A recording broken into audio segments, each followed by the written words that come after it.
sempre conversando sobre a política em Cuiabá e Mato Grosso com os personagens que fazem essa política.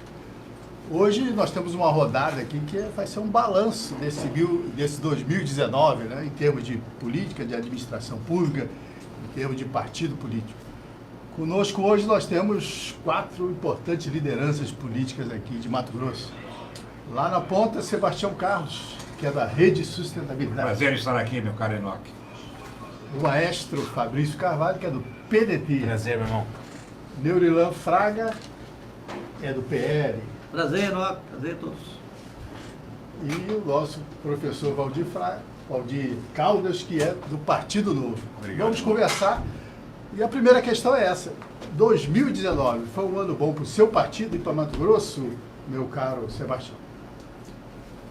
Olha, não digo que foi tão bem, porque a nossa candidata a presidente da República, Marina, uma mulher digna sob todos os aspectos, né, que começou com um patrimônio significativo de 24 milhões de votos e terminou graças à polarização à vida no país, numa situação realmente extremamente delicada que afetou a candidaturas de um modo geral e todas as candidaturas no Brasil, desde deputado estadual até no caso específico nosso, majoritário. Em Mato Grosso, consequentemente, a situação não poderia ser melhor. Felizmente, houve uma possibilidade de se marcar uma posição, coisa tão rara na vida pública de nosso Estado, uma posição política, ideológica, doutrinária, como foi a ação jurídica que foi adotada. Neurilan Fraga, e esse ano, qual o balanço? Saldo positivo? O balanço que eu tenho que fazer, eu sou novato ainda no PL, meio que ingressei no PL. Aliás, eu voltei para o PL, né, já fui filiado lá atrás, voltei agora neste ano, mas para Mato Grosso eu acredito que o ano foi bom. Eu estou aí dentro do movimento municipalista, acompanho muito a realidade de cada município desse estado. Praticamente todas as semanas eu estou em Brasília, a gente percebe que houve alguns avanços, alguns projetos de lei, algumas PECs sendo aprovadas ou discutidas dentro do Congresso Nacional, seja na Câmara, seja no Senado, que vai possibilitar que venha mais recursos para os estados, que venha mais recursos para os municípios. Primeiro que de forma muito tímida ainda. Nós precisamos trabalhar mais para poder fazer com que os estados, principalmente o estado de Mato Grosso, que é um estado produtor, que contribui muito com a arrecadação brasileira, com a balança comercial brasileira, nós fomos muito penalizados nos últimos anos, nos últimos tempos, e precisamos agora resgatar a nossa fatia de participação no bolo de tudo que se arrecada no Brasil. Nós precisamos resgatar também a nossa participação nos investimentos de infraestrutura, do transporte, rodovias, das ferrovias, das aerovias, trazer também para cá o processo de industrialização da nossa produção.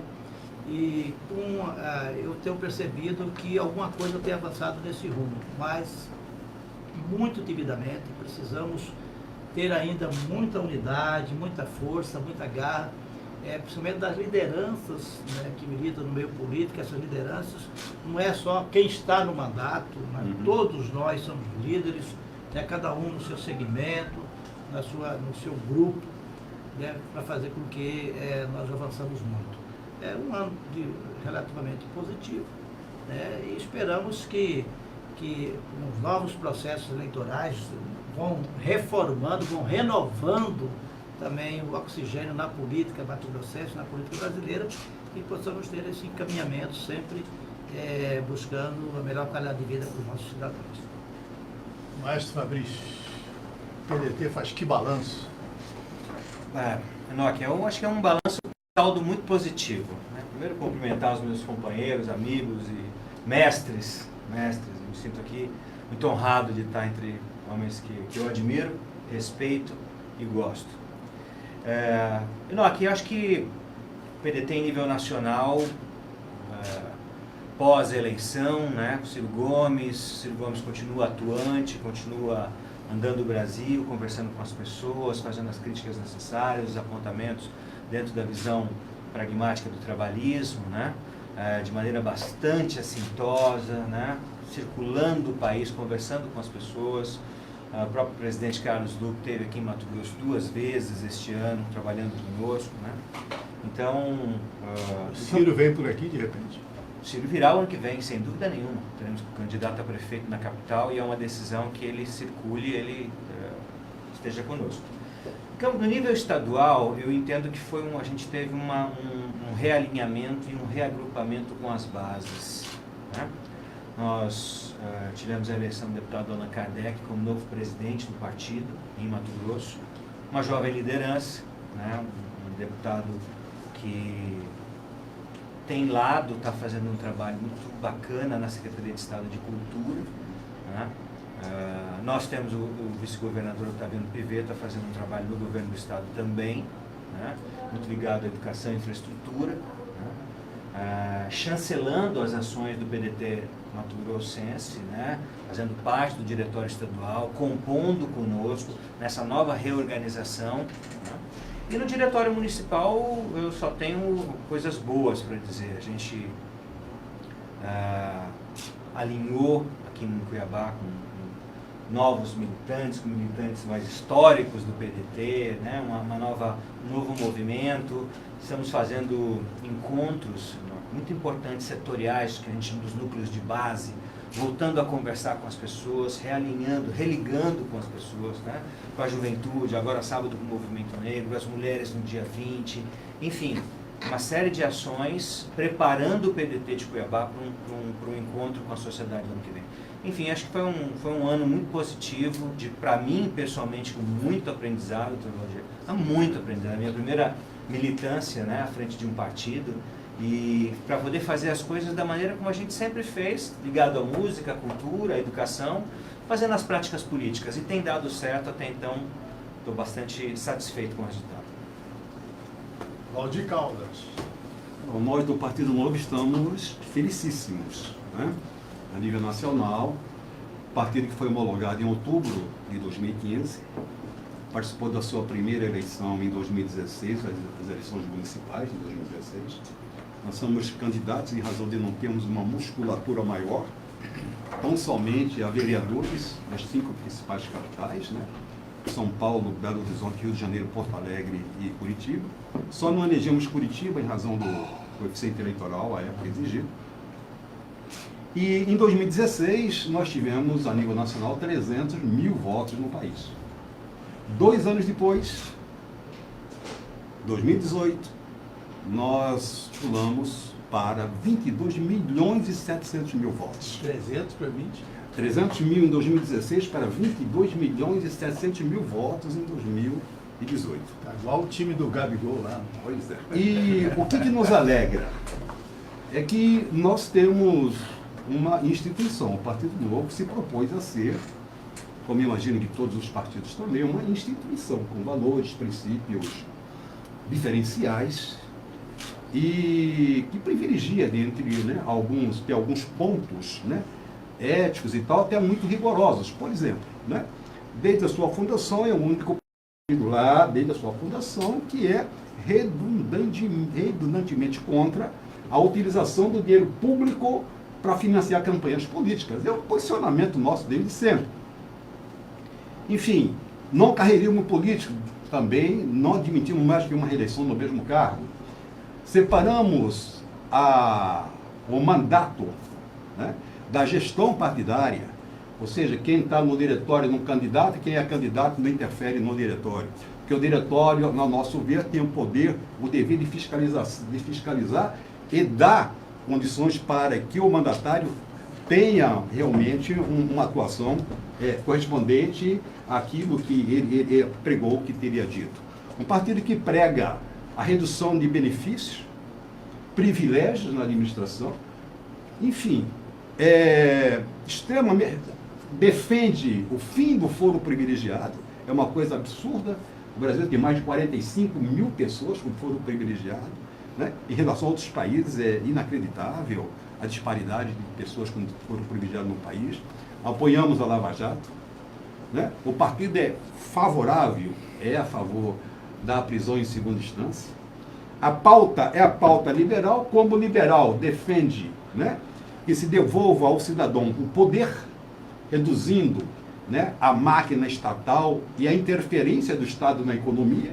Isso impede, Neurina, que o empreendedor tenha maior liberdade para poder empreender, e empreendendo gerar renda e empregos para esse país. Nós somos aí o 153º colocado no ranking dos países com maior liberdade econômica. Enfim, com valores tão rigorosos, quando nós apresentávamos o partido, devo confessar-lhes, antes das eleições de 2018, a gente ouvia muito o seguinte: muito bom isso, cara, que bom que vocês vieram. Agora, há um questionamento que era muito comum também se fazer. Mas vocês não vão se corromper depois de eleitos? Vocês vão conseguir manter essa plataforma, essa ideologia, esses valores, esses princípios, esses diferenciais? Daí o motivo da nossa alegria maior. Né? Nós elegemos 8 deputados federais. Vamos começar pela Câmara Federal. Pois bem, no ranking oficial da Câmara e de todos os outros institutos que fazem esse ranking dos melhores deputados federais do país, né, dentre os 10 primeiros colocados, os 8 do Novo ocupam as 8 primeiras posições.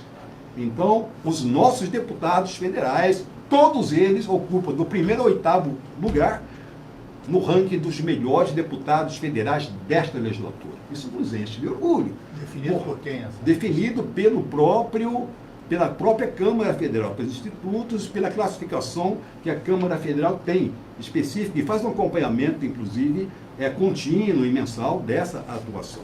Né? Então, é um instituto alheio ao partido, não é uma classificação nossa.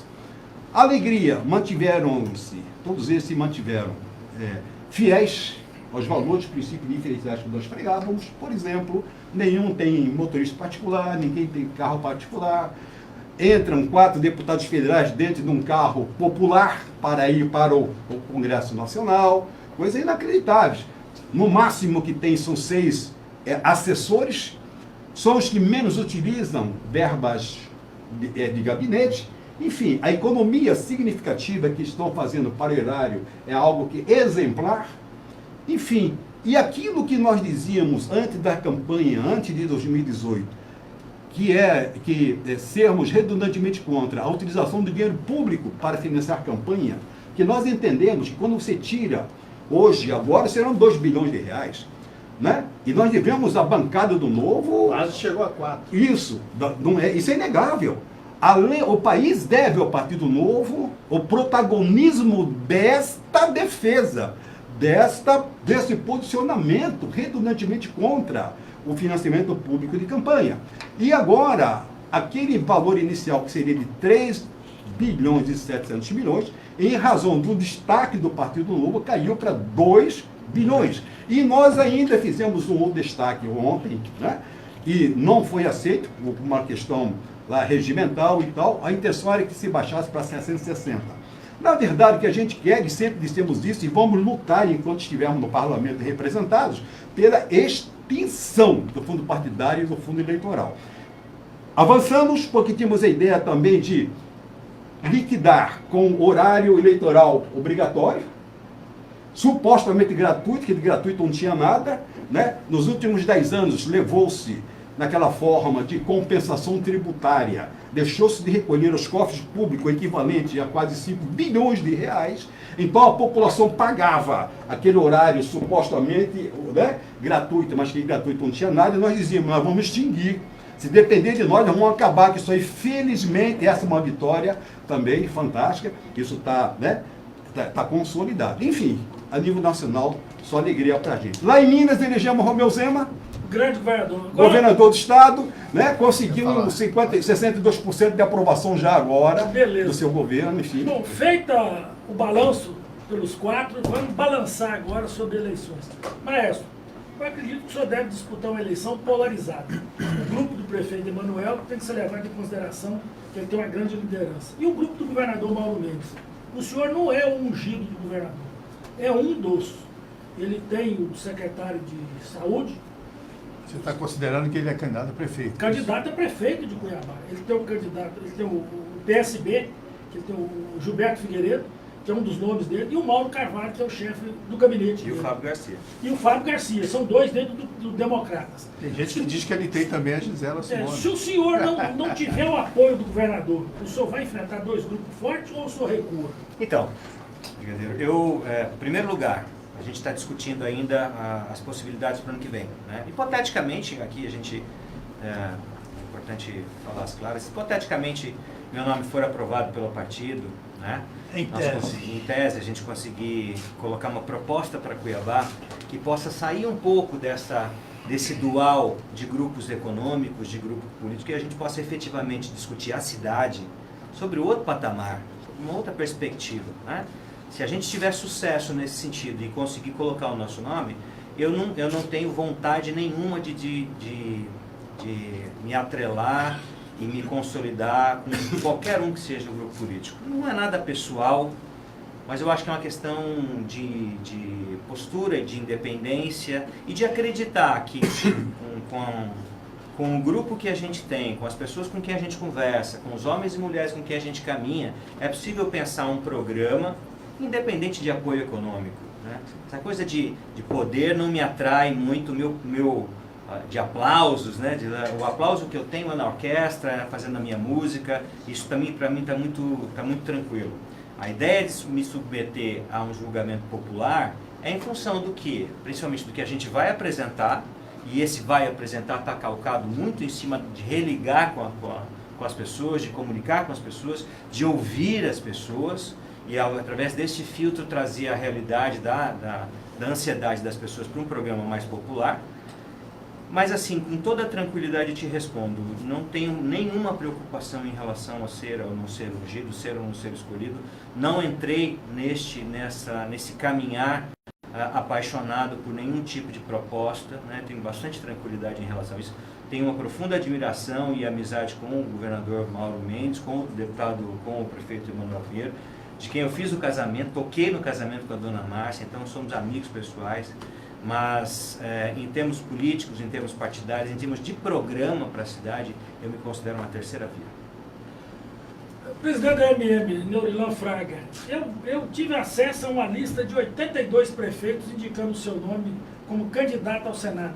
Um posicionamento suprapartidário tido como municipalista. Explica isso para nós, como é que funciona essa salada de siglas em torno do seu nome?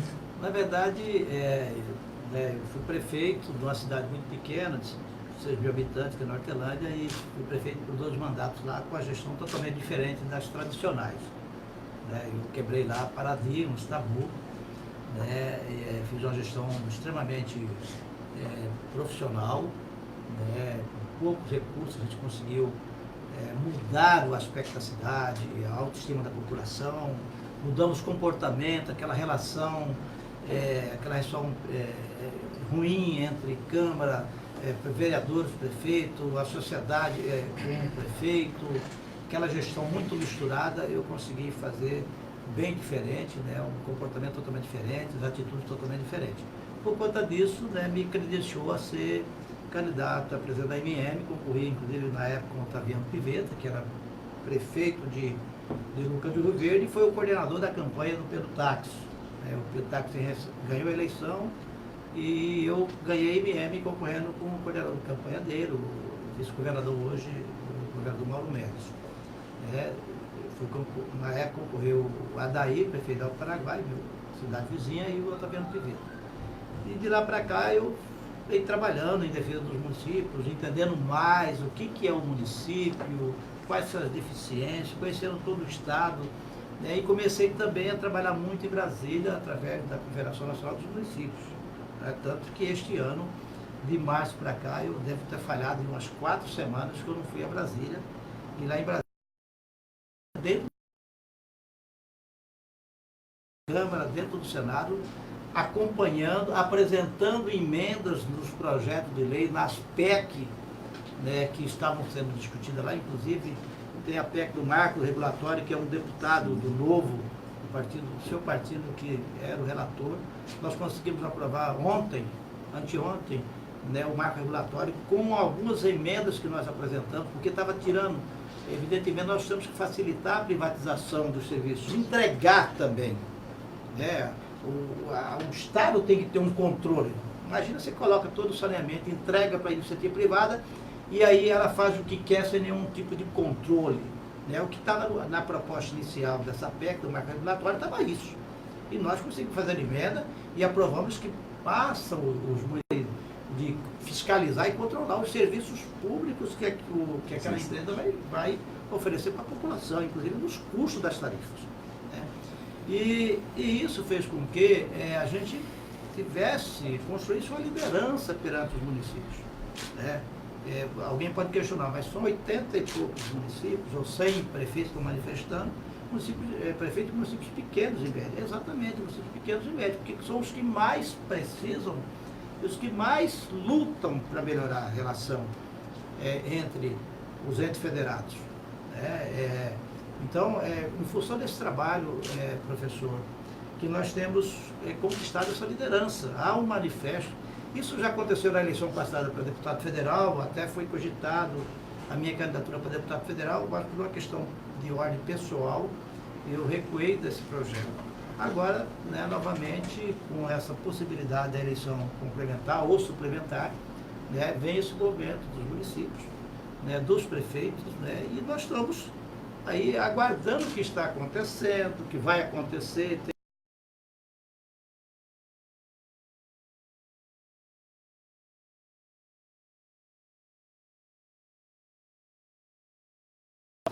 E aguardar o que está acontecendo. Mas mesmo assim, eu me vejo plenamente com potencial de estar pleiteando essa vaga, né, pelo conhecimento que tenho. Porque antes de ser um municipalista pragmático, por convicção, por conhecimento, né, na área do desenvolvimento estadual, criação de consórcios de desenvolvimento, sou daqui, sou natural daqui, as minhas origens são daqui, né? Sou de uma família humilde, desestruturada, consegui chegar até aqui graças ao meu trabalho, à minha dedicação, à minha honestidade, sem estar vinculado a grupos políticos, nem A, nem B. Então, estou muito orgulhoso por esse movimento e dizer que nós precisamos muito, né, estar nesse processo de discussão, pessoas que têm uma visão diferente. E aí, professor Fabrício, que eu tenho muita honra de ter a sua amizade, e o senhor está coberto de razão. Nós temos que ser alternativa diferente no processo político. Porque, professor Sebastião, né, meu ilustre amigo de muitas datas, né, nós temos que tirar das eleições o poder econômico. O poder econômico não pode dominar mais a política no processo. Nós temos que a população tem que dar oportunidade para aqueles que estão alijados desse poder econômico. Porque ninguém vem com poderio econômico se não for com outro objetivo de depois tirar proveito disso. O poder econômico tem que ser reposto o poder depois, econômico, né? O poder econômico vai ter que ser reposto depois. Então nós precisamos mudar esse paradigma, nós temos que quebrar esse tabu. Por que só os que têm acesso ao poder econômico têm chance de ganhar a eleição ou podem disputar as eleições? Temos uma pergunta dos espectadores aqui. Neurilan, nosso amigo Edésio Adorno está falando aqui, ó. Neurilan Fraga, parabéns por sua determinação e coragem. Vejo com bons olhos sua eventual candidatura ao Senado. Os municípios com certeza seriam contemplados com a sua presença no Congresso. E o mesmo Edésio Adorno manda um abraço ao doutor Valdir Caldas Rodrigues, grande amigo excepcional. Parabéns pela brilhante fala. Obrigado. Só para concluir aqui... Eu acrescentaria, antes, nós estamos falando um balanço de ano, e você, na gestão do Pedro Táxi, você protagonizou uma necessária rebeldia e firmando uma independência da MM em relação ao governo. Agora, na administração do Mauro Mendes, qual é o balanço que você faz? A relação entre essas entidades? Só para concluir aqui, por que a força dos municípios tem que prevalecer? Todos nós moramos no município. O senhor mora no município, todos nós moramos. O governador o comércio é no município, a produção é no município, tudo acontece no município e nós somos dos três entes, o que menos recebemos recursos, que somos tratados com desdém, com indiferença. Então, por isso que temos que ter essa força do município, que tudo acontece no município, e lá que as demandas acontecem, as necessidades acontecem. Com relação à minha postura em relação ao governador, ex-governador Pedro Táxi e o governador Mauro, entendeu? O governador Pedro Táxi, durante o primeiro ano, nós trabalhamos de todas as formas, demonstramos ser parceiros. Mas como parceiros, nós gostaríamos e queríamos ser respeitados. Porque o que acontece é que os prefeitos, por ser o ente mais fraco desse elo, né, eles não são respeitados. Muda-se leis na Assembleia, no Congresso Nacional, que está envolvendo, mexendo com o município, a essência do município, e nós não somos chamados para discussão. Então, nós também colocamos a discussão do governador Pedro Táxi, mas queríamos ser respeitados. Não fomos respeitados, né, aí nós partimos para o embate. O embate não foi nada pessoal, não tem nada pessoal, foi para poder defender aquilo que era direito nosso. Né? Quando atrasa repasse para a saúde, como era um dos casos, está prejudicando quem? A pessoa que mora no município. Então eu tinha como representante dos prefeitos de ir para o embate, já que ele não tinha um projeto, um programa para essa área, como não teve para as outras áreas demais. A relação com o governador Mauro Mendes. Nós sabemos como o governador Mauro Mendes pegou o Estado. Né? Todos nós sabemos disso. Né? Da mesma forma, esse primeiro ano, nós demonstramos parceria com o governador Mauro Mendes. E eu já falei para ele claramente, o senhor até agora, no final do ano, o senhor está olhando internamente para resolver seus problemas. A partir do ano que vem, o senhor tem que olhar externamente. Olhar para os municípios, olhar para as pessoas que moram nos municípios. Não é só melhorando a estrada ou reformando a escola. É o conjunto da necessidade da população que mora nos municípios. Então, dessa forma que nós atuamos. Vamos, a partir de janeiro, agora é uma outra história, é outro momento, é outra fase, que nós vamos ter a posição correta, necessária, dura se for preciso. Eu sou privilegiado de sentar perto de dois expoentes da cultura. O maestro, né, que é o símbolo da musicalidade aqui em Mato Grosso, e o grande escritor, Sebastião Carlos. Mas o Sebastião não é somente escritor, político, foi vereador em Barra do Garças, na nossa querida Barra do Garças. E na condição de advogado que ele representou contra a senadora Selma Arruda e conseguiu, tanto no TRE quanto no TSE, a cassação da chapa dela. Como é que foi essa postura jurídica para abrir caminho para que o doutor Valdir e o Neurilan pudessem ser candidato ao Senado? Olha, na realidade, os fatos foram gritantes do abuso do poder econômico, né? E as provas eloquentes. Não havia como. Tanto assim que eu entrei com ação antes das eleições. E desde já fiquei claro, não agi em causa própria. Já sabia que não havia condições reais de pretender uma eleição. Naquele momento, como decorreu o processo eleitoral, eu já sabia. Mas acima das eleições, acima do processo eleitoral mais importante, há a questão ética. Uma questão ética e uma questão de interesse da democracia. O mais importante na democracia é a transparência do processo eleitoral. Ele define tudo, porque define os eleitos. Então, com aqueles documentos que foram apresentados, uma ação comercial que nada tinha a ver com o processo eleitoral propriamente dito, nós juntamos e entramos com essa ação de ajuizamento de investigação eleitoral. Veja bem, uma semana depois, o Ministério Público Federal se manifestou integrando totalmente as nossas colocações lá feitas. Certo? A decisão do TRE é conhecida, sem um voto divergente, e agora do TSE. Portanto, mostra que nós estávamos certos do ponto de vista jurídico, nós estávamos certos do ponto de vista ético, e lamento que dos 11 candidatos, dos 9 candidatos ao Senado, nenhum se manifestou favorável, solidariedade, estamos aqui apoiando, porque eu não advogava em causa própria. Estava advogando na causa geral da sociedade.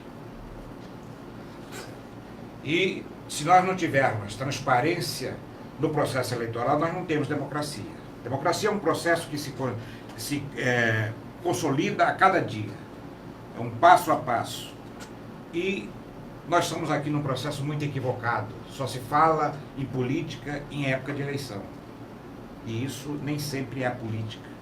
Até porque o que predomina aqui é o poder econômico, é o poderio econômico. Tanto assim que não há divergência, não há necessidade de um debate entre ideias, porque não há ideias contraditórias. Há grupos que eventualmente discordam um do outro, mas não há um processo doutrinário, ideológico que você possa discutir. Dentro desse princípio é que eu achei que eu, o mais modesto, o mais simples dos candidatos, tinha que entrar com uma ação dessa e me cobraram. Por que não entrou contra o outro? Porque eu não tinha os documentos. Talvez mais de um candidato ou eleito poderia ser atingido se nós tivéssemos uma documentação tão robusta, tão eloquente como a que tive na mão no processo. Eu faço do seu desafio um pedido para o Dr. Valdir responda. O senhor concorreu, ele está dizendo que nenhum candidato... Não, nenhum dos 9, não foi só ele estava entre os 9. Mas o senhor está relacionado diretamente, embora não citado, né? Então, por gentileza, é uma democracia, vamos falar, né? Eu confesso, e não há como posicionar de uma maneira diferente. Primeira eleição, partido também novo, né? Primeira eleição para o partido e primeira eleição, né, minha. Eu fiquei muito focado nas questões do partido, né? Uma dificuldade enorme, fiz uma campanha ao Senado com 30 mil reais. De 30 mil reais, né? Ainda tive o privilégio inacreditável de 71.494 votos. Não imaginava que tinha tantos amigos. Isso demonstra que é possível, sim, Maestro Fabrício, Irmã, professor e meu mestre, a gente aspirar, sim, a cargos eletivos, mesmo não tendo todo esse poder econômico que hoje deu tom nas campanhas, né? Acredito que a população, de uma maneira geral, está percebendo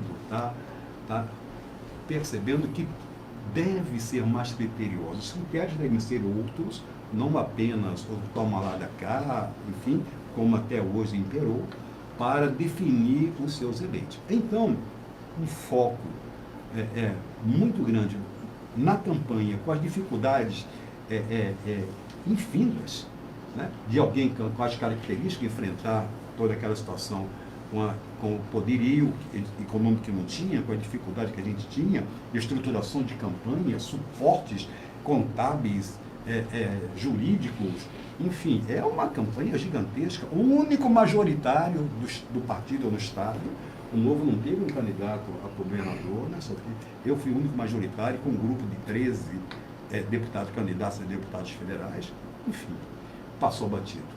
Tem que reconhecer. Mas eu quero dizer escusa ao povo mato-grossense, ao eleitor, mas a partir do momento que tomei conhecimento da iniciativa do doutor Sebastião, louvável, né? Aplaudimos e que bom que nós tínhamos, né, uma outra pessoa, eu quero frisar, concorrendo que Eduardo, tinha essa visão, que teve essa percepção, que eu reconfesso e digo com toda franqueza, não me ative aos detalhes que ele percebeu quando da propositura daquela ação. Então, chamado macaco velho. Não, o que eu quero dizer é o seguinte, aqui, eu quero dizer o seguinte. A sua ação, você reclamou que os outros não lhe apoiaram, os outros candidatos, foi caracterizada pela própria Selva como uma ação que atendia interesses terceiros. Você foi chamado de... Existe um processo? Como é que está essa questão? Processo, está um criminal. Até uma disse que você eu estou processando, porque como laranja e como representante de uma organização criminosa. Laranja? Laranja do crime. Tá. Então veja bem, eu quero deixar Leitão, isso claro, que eu retiro a necessidade de apoio ao Sebastião Carlos. Não era isso. Eu não estava advogando em causa própria.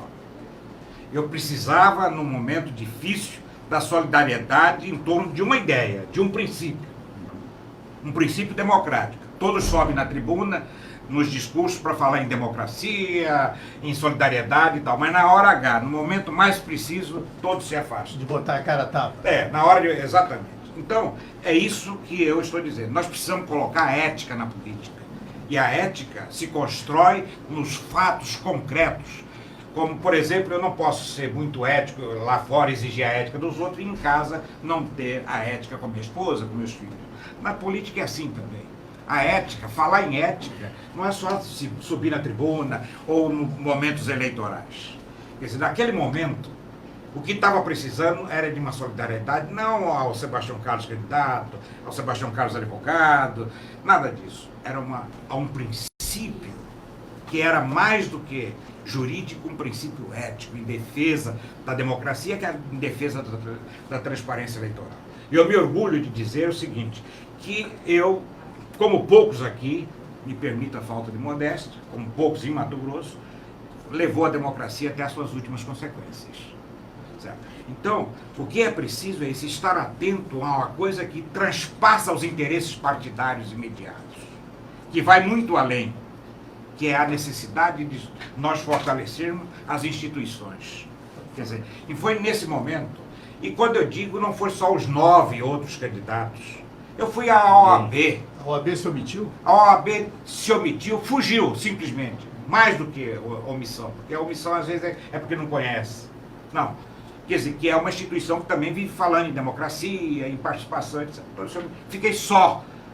E nos primeiros momentos até com risco de ofensas pessoais gravíssimas, que minha família ficou abalada. Então, Cavaleiro solitário. Esses dias fui entrevistado por um amigo nosso, lá da Rádio Araguaia, e ele me perguntava, lá de Alto Araguaia, me perguntava, você se arrepende? Porque não me arrependo. Faria outra vez? Faria, nas mesmas circunstâncias.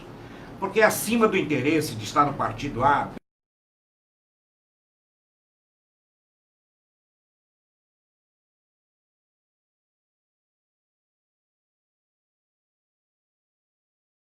nós temos um princípio que se chama de Godhood, as leis de ouro. E uma delas é a ética, o princípio ético. Acho que nessa perspectiva, Enoque, já que o tema primeiro é balanço do ano, eu não tenho dúvida nenhuma que o caso do nosso amigo Sebastião, o processo, para reverter a eleição, né? Para colocar em suspeição uma eleição, com o poder econômico falou mais alto, da senadora Selma, que tirou o primeiro lugar. Quer dizer, eu acho que isso, no final das contas, acaba sendo um bálsamo, uma boa notícia, um refresco nesse ensejo de boas novas, de ética, de boas práticas, né? Que bom que aconteceu, demorou um ano, quase um ano, mas que bom que aconteceu. Foi muito rápido, hein? Foi rápido, comparado com outros casos, né? De outros senadores de Mato Grosso, que mexeram em ata. Analistas como o Edésio Adorno dizem que ele é defensor até hoje. Ele diz que a coisa correu muito rápido. Então, mas que bom! Que haveria manobra. A gente sempre reclama que a coisa é morosa. Eu não acredito, com todo Você respeito. tem esse poder de agilizar as coisas em Brasília? Desse tamanho que o Edésio fala em seus artigos? Eu acho queria que os meus conquista. processos, minhas ações pessoais de interesse, Corresse. que eu posso ganhar honorários, corresse dessa forma. Em que pese o problema, eu acho que foi um grande benefício para Mato Grosso, para o Brasil, a celeridade... Posso dizer o seguinte, que o olhar do Brasil está voltado para Mato Grosso, nessa circunstância. E o ano que vem mais ainda. Por quê?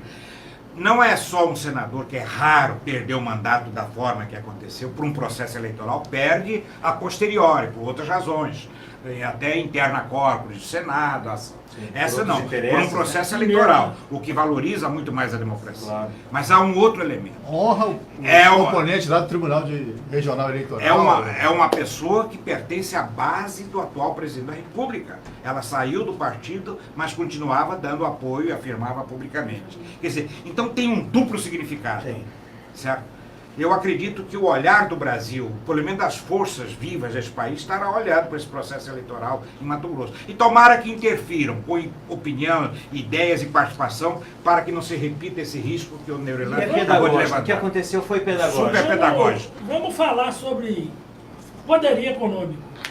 Tem mais uma presidente pergunta Neurilan, aqui. Uma fala. Tem mais uma fala. Tem uma fala aqui. Vamos lá, faz favor. Eduardo, só um segundo. Do grande Aladir Rocha. Que é candidato também. Foi candidato. Aladir, ex-candidato a senador por Mato Grosso, vejo que temos que ter um senador que trabalhe mais no varejo do que no atacado. Parabéns pelo bom bate-papo com jornalistas e internautas. e tamo junto. Eu gastei R$800 na minha campanha com a cara e a coragem e tive 9.421 votos e fiquei em 9º lugar. É isso aí, Eladir. Bom, nós estamos falando em patrimônio, em gastar dinheiro em campanha. O presidente da ANM, Neurilan, é engenheiro agrônomo, portanto, bem identificado com o segmento do agronegócio. A sua candidatura tem por trás do agronegócio, presidente, ou o senhor é apenas um candidato municipalista? Eu complemento, esse mandato já seria do agronegócio? Que é o que se fala, né? Veja bem, eu não sou candidato representante do agronegócio. Não sou candidato, não serei candidato, né? Nós estamos discutindo aqui uma possibilidade de candidatura contra o agronegócio do Mato Grosso do Brasil. Porém, não sou candidato para defender o agronegócio. Simplesmente defender cegamente. Se eu for candidato, serei um candidato para defender o interesse do Estado. Discutir as grandes questões, da questão que eu falei da logística, que Mato Grosso é deficiente, a questão da saúde, né, da educação, a questão da segurança, da questão do tráfico de drogas, que nós estamos um estado fronteiriço, entendeu? E focado na questão municipalista, porque não há como você promover o desenvolvimento do Brasil, e especialmente de Mato Grosso, um estado continental, longe, os municípios são longe do outro, é um estado eminentemente agrícola, se você não trabalhar muito forte no município, porque tudo acontece no município. O empresário do agronegócio mora no município, o pequeno produtor assentado do INCRA mora no município, o profissional liberal, o professor, né, mora no município.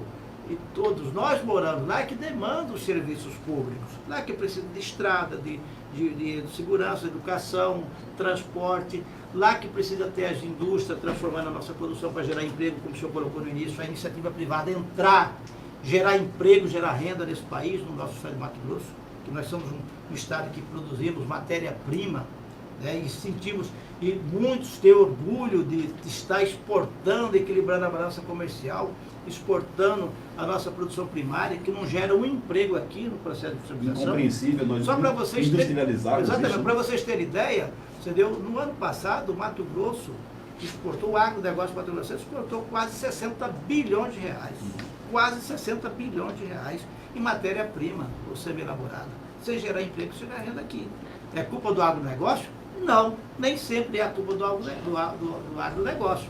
Então eu estou... Só para entender, esses 60 milhões foram para os produtores. Foram exportar, e para um grupo de produtores. Então, pagou-se aos produtores. Os produtores. E não se pagou imposto pela Lei Candir. E aí tem a questão... Não, além das renúncias fiscais... Ainda tem, exatamente, Precisa ainda tem a atacar. questão da Lei Candir, que os incentivos fiscais, os benefícios que esse segmento recebe para produzir bem. Então, não podemos deixar de colocar na mesa a importância que o agronegócio para o Brasil e para o Mato Grosso, para nós, Mato Grossenses. Produzir é muito importante. Porém, tem algumas correções que tem que ser feitas. Tem que haver uma contrapartida partida social, mais ganho social. Além do mais, só para concluir aqui, além do mais, que nós precisamos, aí temos que trabalhar muito, né, no processo de industrialização. Se não acontecer o processo de industrialização no Mato Grosso, nós vamos sempre ser um estado economicamente, a estrutura estadual, dependente dessa fraco, dependente de Brasília, né, e dependente de um segmento econômico. Dependente da Bolsa de Chicago, né, das Dependente commodities. de quem vai comprar. Eu acho que a grande lendo a discussão... mídia, só para orientar talvez sua intervenção, lendo a mídia a gente fica com a impressão de que se o Brairo Maggi resolver ser candidato ao Senado, o mandato é dele. O que vocês acham disso? Tem que combinar com os russos, né? Eu queria a voltar expressão popular aí, nessa né? questão, que eu acho que é uma preocupação do debate aqui, porque é o senador, é um representante do Estado. Nós temos que ter uma visão conceitual diferente desse processo que ocorre. Há uma confusão muito grande, proposital em parte, mas por ignorância, entre progresso e desenvolvimento. Crescimento e desenvolvimento. Há um progresso que é um crescimento dos fatores econômicos, diferente do que é o desenvolvimento que beneficia o coletivo, a sociedade. Veja o paradoxo, veja a coisa estranha. Mato Grosso é o primeiro em níveis de produção de soja, algodão, soja, algodão, milho, etc, etc. Mas há favelas. As favelas ocorrem geralmente, meu caro Valdir, nos grandes centros. Não, são cidades pequenas aqui em Mato Grosso que já estão com favelas. Pessoas que estão saindo do campo, porque hoje uma colheitadeira faz o papel de milhares de homens. Quer dizer, nós estamos criando uma bomba de efeito retardado que pode explodir em breve, mais violência ainda do que já existe. Não estão vendo isso, porque, infelizmente, nos últimos 15, 20 anos, foi criado um processo econômico voltado para uma elite, que se beneficia do coletivo. Porque quando o governo abre mão de impostos, ele está prejudicando o conjunto da sociedade. Se esses impostos voltam em benefício, tudo bem. Nos Estados Unidos, há os investimentos pessoais em universidades, em bolsas de estudo. O que foi aplicado aqui daqueles que se beneficiaram, que se enriqueceram nos últimos 20 anos? O retorno os social, recursos, o retorno social, Não há. certo? Quer dizer, que protagonismo a não ser o individual que houve? O que nós precisamos dentro dessa visão, porque essa questão de estruturar, aproveitar a produção para a industrialização, porque não tem sentido sair nessas estradas que nós temos a um custo caríssimo, se você pode industrializar aqui. Gerar os empregos aqui. Isso aí, uma equipe de economistas bem intencionada pode fazer. Mas se nós não tivermos uma visão nova do qual é o papel do poder, do Estado, do ente estatal nesse processo, nós não vamos resolver nunca. As coisas vão cada vez mais se acelerar. O distanciamento vai ser brutal entre tecnologia, entre conhecimento, entre acesso aos bens culturais. Vamos municipalizar isso? eu- O Maestro poder falar só um minutinho, Neurilã, por gentileza. Maestro, vocês estão falando do macro, no Estado. Você é prefeito de Cuiabá. Não tem geração de emprego, não tem indústria. Como é que administra uma cidade assim? Depois nós vamos levar para o Senado esse assunto. Então, eu acho que o impacto desse tipo de mudanças, de alternativas ideológicas e de tratamento do poder que o Sebastião coloca, que o Neurilã coloca, eles impactam diretamente no orçamento do município. Não só dos municípios pequenos, que são os mais impactados, e aqui eu faço uma revelação importante. O Neurilã, na AMM, sempre muito atencioso com a questão das universidades. Eu mesmo, representando a universidade, fui lá procurá-lo, dizer, olha, temos aqui, abrindo a universidade fechada, vamos abrir as pesquisas. O Neurilã está aqui uma carteira de projetos, e ele muito atencioso. Então, esse olhar para o município é fundamental neste momento do Mato Grosso. 141 municípios, tem uma ilha da riqueza na 163, e o resto todo mundo paupérrimos, né? Mas no impacto das cidades, Brigadeiro, eu acho que isso reverte diretamente. E outra coisa, o que a gente tem que mudar nas cidades, no nosso entendimento, é a forma pragmática de entender o modelo de trabalho daquela cidade. Por exemplo, Cuiabá. Cuiabá está circunscrita no Círculo do Ouro, né? O vale do rio Cuiabá ali sem plantação, sem indústria, né? Vivendo basicamente dos serviços, né? Qual o tipo de serviço que a gente precisa pensar para Cuiabá para gerar mais emprego, gerar renda, mudar a forma social do entendimento? É a contrapartida social, é a economia criativa, botar as pessoas para valorizar aquilo que mais tem de melhor. O que a gente não tem visto a valorização em Cuiabá nos últimos meses e anos? Da cultura.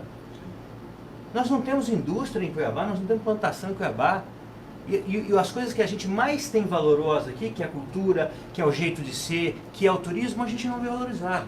Então, acho que o impacto desse tipo de transformação, Me em termos permite uma macro, parte, claro, para dizer o seguinte: eles não têm a visão, os que estão no poder durante esse tempo todo, de que a cultura tem uma cadeia produtiva que gera recursos financeiros. da economia criativa, limpa, clara, geradora de emprego, de renda, de potencial humano. Cidades Tudo isso como transforma. Nova York, Londres, Paris, o turismo e a cultura. O orçamento são da França, fatores. que é o primeiro orçamento a ser França e discutido, o Espanha. orçamento da França, o França orçamento da e Espanha. Espanha. Quer dizer, a gente precisa mudar essa lógica de que a gente tem que ter produto, venda, tem que ter capital, a gente tem que ter pessoas fortes. Nosso programa vai valorizar as pessoas no sentido de potencializá-las cada vez mais. Não abrindo mão da rede de esgoto, porque isso gera saúde, gera economia para o município, não abrindo mão de uma escola revolucionária e tempo integral de Cuiabá, que possa mudar o paradigma da educação de Cuiabá, e uma série de coisas que a gente pode trabalhar no sentido mais amplo. O nosso roteiro avançou, nós já estamos perto da 1 hora de gravação.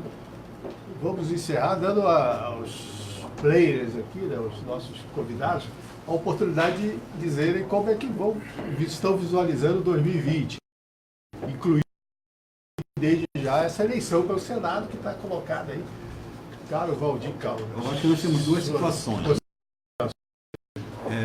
Conforme o próprio convite que nos foi feito pela organização deste encontro já mencionou, essa eleição para o Senado, a eleição suplementar e também as eleições municipais. Né?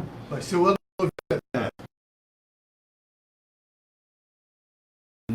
Você não é candidato automático? Não, ainda não. O partido vai definir que fará um novo processo seletivo ou se vai aproveitar o processo seletivo anterior. Essa é uma definição que deve sair imediatamente. Bem, Talvez desse ano. quanto à eleição municipal, nós também estamos já em pleno curso do processo seletivo para prefeito.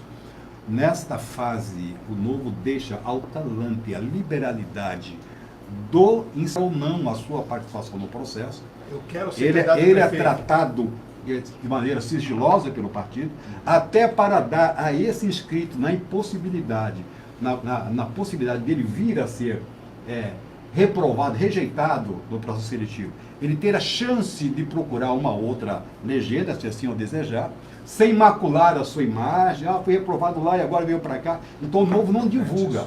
Não sabemos no Partido Novo, nós sabemos que temos... Já tem alguns inscritos? Temos lá uns 2 ou 3 já classificados, inclusive para a segunda ou terceira fase do processo seletivo, da fase final do processo seletivo para prefeito, mas nós não sabemos quem são essas pessoas. O que nós sabemos é que nós teremos efetivamente um candidato a prefeito. Pode que dizer se vai... o relator está lá, se o Vitamina. Não sabemos quem são. Não sabemos quem são. A verdade é esta. A partir da definição na terceira fase, aí cada um vai poder dizer se é ou não é e tal, como aconteceu, aliás, na candidatura ao Senado para 2018. No final de março de 2018, enquanto eu já tinha a certeza absoluta de que eu seria o candidato do Partido Novo, porque fiz um processo seletivo, quer dizer, uma espécie de concurso público, interno, e tinha sido aprovado. Enquanto havia aquela degradação toda nas outras legendas, que é natural e tal, aquelas acomodações, nós já tínhamos definido a situação. Isso vai acontecer também em relação à campanha municipal. Teremos os nossos candidatos também, temos o processo seletivo em curso para vereadores, né? É muito simples. Qualquer cidadão aí pode se inscrever nesse processo seletivo. Não Ainda está aberto. Está aberto. Vai até final de janeiro, salvo engano. Entra lá no site do partido, 37 candidatos. novo.org.br. Se quiser, se inscreva, né? Se filie ao partido, faça a sua inscrição, participe do processo seletivo, divulga se quiser, volto a dizer. Se vier a ser classificado, vai ser o nosso candidato. Então, qualquer cidadão que está nos ouvindo, especialmente cidadã, que essa é uma representatividade que nos preocupa, e nós temos que realmente encontrar maneiras de trazer a sensibilidade, né? E mais do que isso, a qualificação, a expertise da mulher, esse olhar diferente que a mulher tem, pode dar contribuições assim imensas também para a área política. Não há como nós desprezarmos isso. As grandes questões de interesse coletivo são resolvidas na política. Esse é um outro mito que nós temos que desfazer, né? Conceitualmente político é aquele cidadão que tem uma preocupação, né? Um plus em relação aos demais cidadãos. Cada um de nós preocupa com o seu nicho, com o seu núcleo. O político tem algo especial, ele se preocupa com si, com o seu núcleo, mas ele pensa também no coletivo, então é uma pessoa diferenciada. O que nós temos que fazer é eleger pessoas melhores para corresponder plenamente a essa posição conceitual aqui dita. Então, estamos nos preparando, teremos sim, certamente, uma candidatura posta a prefeito e também de vereadores, e certamente estaremos representando também nessa eleição suplementar para o Senado Federal. Então essa é a posição do Partido Novo. Eu que agradeço a generosidade dos, né, que a honra é nossa de estar com esses ilustres representantes líderes do bem. De fato, esse discurso, na verdade, essa conversa, na verdade, com este nível, com essa nova mentalidade, nosso novo pensar, né, é elucidativo, é necessário para que a população perceba que é possível sim se fazer política com dignidade, é possível se fazer política com propostas, com ideias, com planos de ação, né? Fugimos um pouquinho daquela coisa personalista, salvadores da pátria. Não existe salvador da pátria. O que a gente precisa ter são instituições, são programas, são projetos que possam ser debatidos, discutidos no âmbito, né, da própria população no período de campanha e depois, e quando eleitos, serem executados plenamente. Agradeço mais uma vez a Jana do convite e estaremos à disposição sempre que vocês nos derem a oportunidade de nos dirigir a tão seleta e ampla audiência. Maestro Fabrício. Obrigado, amigos, queridos. Prazer estar aqui, um bom papo, aprendi muito e 2020 vai ser um ano de muito trabalho, de muita força, né? De muita conversa, de experiências novas, de sonhos. A gente precisa ter sonho na vida, a gente precisa pensar um lugar novo, a gente precisa pensar nas crianças, né? Privilégios para ninguém, apenas para as crianças, como diria Leonel Brizola, né? Então, pensar nas crianças cuiabanas, do Mato Grosso, para que tenham um futuro melhor, para que possam comer melhor, estudar melhor, ter saúde, né? Ter cultura, ter acesso à literatura, poder ler Sebastião Carlos, poder ler Lucinda Persona, poder ler Luciane Carvalho, Eduardo Marrom, tantos outros mato-grossenses que têm produzido e têm dado tanto orgulho, né? Ouvir a orquestra sinfônica, ouvir os corais, conhecer a Aline Figueiredo, Humberto Spíndola, né? Então, acho que é possível a gente melhorar, é possível a gente, com muito trabalho. Nós estamos também fazendo um trabalho muito forte junto aos nossos pré-candidatos a vereadores, para informá-los qual é a função de um vereador, né? Para não entrar numa brincadeira, né? Homens e mulheres, né? Serão 38 homens, 13 mulheres, importante isso, mulheres que tenham ligação com as causas, que defendam as coisas, né? E não cair em erros como do PSL de Minas Gerais, inventando laranjas, né? Então, acho que isso tudo nos motiva, Enoque e Brigadeiro, para continuar mexendo nesse novo modelo de vida que tem me dado muito prazer. Queria agradecer e desejar um grande ano para todo mundo ano que vem. Sebastião Carlos, da Rede Sustentabilidade. Você continua aí? Continuo. Eu me sinto bem em ter participado dessa reunião. O tempo voa, né, conforme. Lamento que nas campanhas eleitorais, e sobretudo nessa que participei, não tenha havido a possibilidade disso. A questão da democracia não se afirma apenas contendo ou não horário eleitoral, porque também acho que... Mas pelo debate, eu tive 30 segundos, meu caro Brigadeiro. Muito obrigado pela nomeação. Você já estaria na imprensa, se valesse patente, você estaria.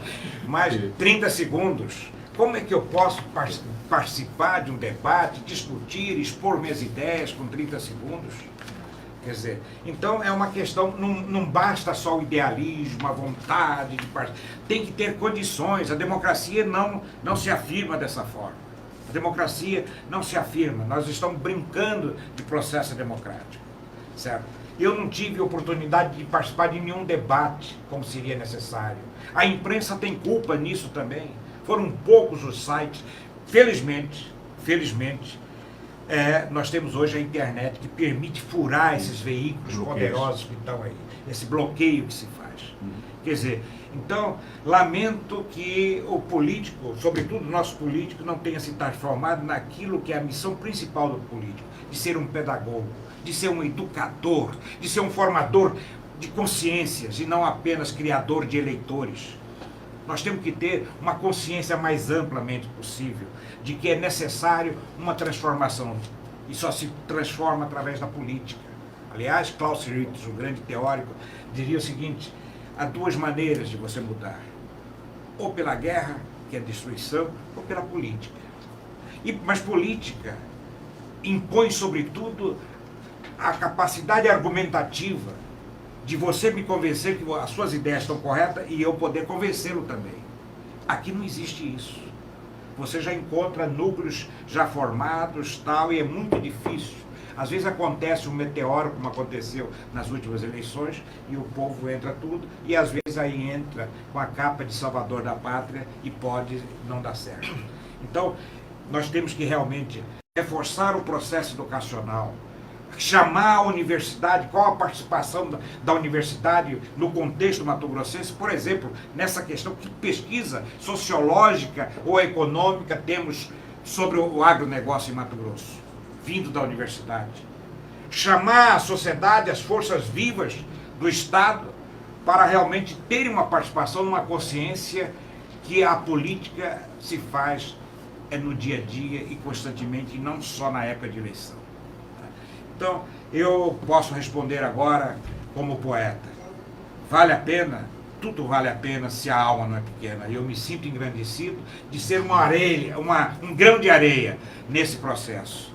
Mas há que se lembrar que há mais de 2000 anos atrás, um homem falando só para pescadores ignorantes, 2000 anos depois, transformou a força das ideias na mudança mais importante que o mundo ocidental já viu.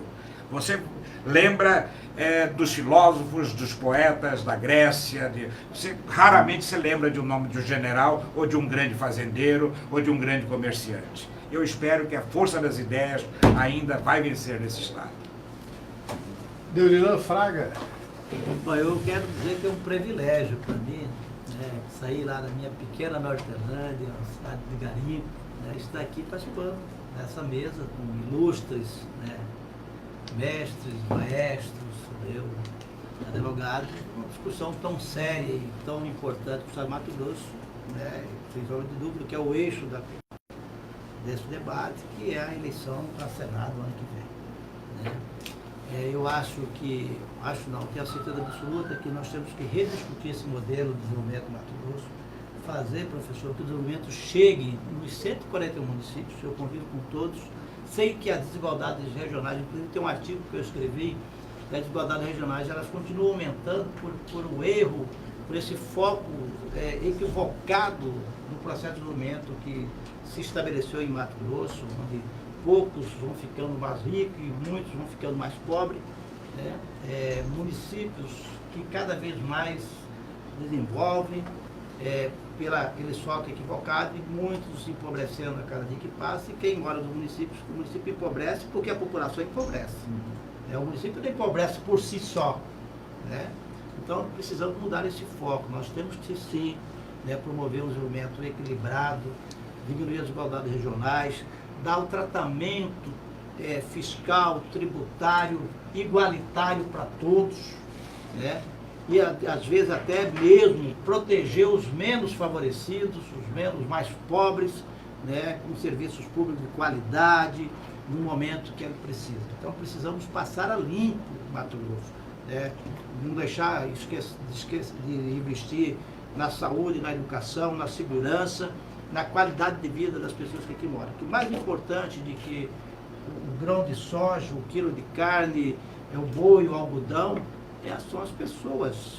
E nós precisamos dar um tratamento diferenciado, um tratamento mais humano e sempre buscar levar qualidade de vida para todos, independente de onde mora. Se mora em Cuiabá ou se mora lá em Santa Rita do Trevelato, ou em Nova Serra Dourada, ou em Colniza, enfim. É dessa forma que nós pensamos. Precisamos se debater mais, né, como foi colocado aqui. O processo vai enriquecer no debate, nas contradições, no desafio das ideias, que a gente vai também enriquecendo os seus conceitos. Hoje mesmo, aqui para mim, foi uma grande aula, daqui perante esses mestres, e saio daqui muito envaidecido, e ter essa oportunidade de estar discutindo com o Neurilan, presidente da MM, representando os prefeitos do Mato Grosso, discutindo a possibilidade de uma candidatura a Senado. Eu acho que já é um grande avanço e nós vamos trabalhar com esse objetivo, com a humildade que sempre foi peculiar e com a dedicação que sempre tivemos. Agradecemos aos nossos convidados, agradeço ao veteraníssimo jornalista, Desembargador da empresa. Desembargador Eduardo Gomes, Promovido aí. 70 anos de idade, mas não se rende. 69, mas vamos chegar lá. Agradeço a você que mais uma vez prestigiou esse nosso espaço informativo. Esse é o amplo, geral e restrito. Nós fizemos aqui nessa redação glamourosa aqui do Factual durante todo esse ano. Vamos interromper agora, nesse período de festas. Em janeiro nós voltaremos. Voltaremos para estar ampliando esse espaço de informação para você. A gente tem visto aí que a TV, né, ontem estreou o programa do Aguinaldo lá na TV Cidade Verde, tem, né, muitos programas aparecendo aí, e a gente espera que cada vez mais figuras como essa tenham espaço. A gente viu aqui a queixa ali do do nosso veteraníssimo também, Sebastião Carlos. Queixa não, é indignação. Isso, mas é uma queixa também daqueles moldes caetanescos. E Molde antigos. porque a gente vê que a mídia muitas vezes se concentra em alguns personagens, né? Tem certos programas que sai o governador, entra o prefeito, sai o secretário e tal. E as vozes alternativas. Para isso existe o amplo, geral e restrito, para isso existe o factual, o Boa Mídia, a página do E. Agradeço a você, que todos tenham um período de festas alegre, feliz com as suas famílias e que em 2020 nos encontremos novamente. Até lá.